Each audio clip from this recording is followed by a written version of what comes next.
යාළුවනේ අද මම යන්නේ ෆ්‍රයිඩ් රයිස් ලෝකෙට. අම්මෝ මේක නම් පිස්සු හැදෙන ලෝකයක්. මේ තමයි ඔයාලා රස කර කන රයිස් හදන්න ගන්න තෙල් ගංගාව.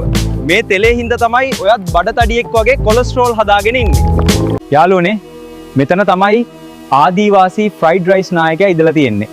දැන් නම් මෑන් බුරියානි එක සටනකට ගිහින් ඉන්නේ. මේව අලුත් කඩේ රයිස් වගේ නෙවෙයි. පට්ට රසක් තියෙන්නේ. මේ ලෝකෙට රයිස් පදම හොදට අල්ලලා ගිහින් තියෙනවා. මේ තියෙන්නේ අපේ කුරුම්බ ගස් වගේ. මේ ලෝකේ තියෙන ෆ්‍රයිඩ් රයිස් ගසක්. මේක නම් පිස්සු ලෝකයක්.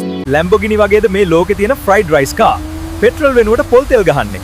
යන ගමන් බඩගින්නක් හැදුනොත් කාර් එක කන්නත් පුළුවන්. අයියෝ මේකේ බ්‍රේක් වැඩ කරන්නේ නැහනේ. මං ඉවරයි අද. වැටුණා කියලා නේද හිතුවේ ඔයාලා?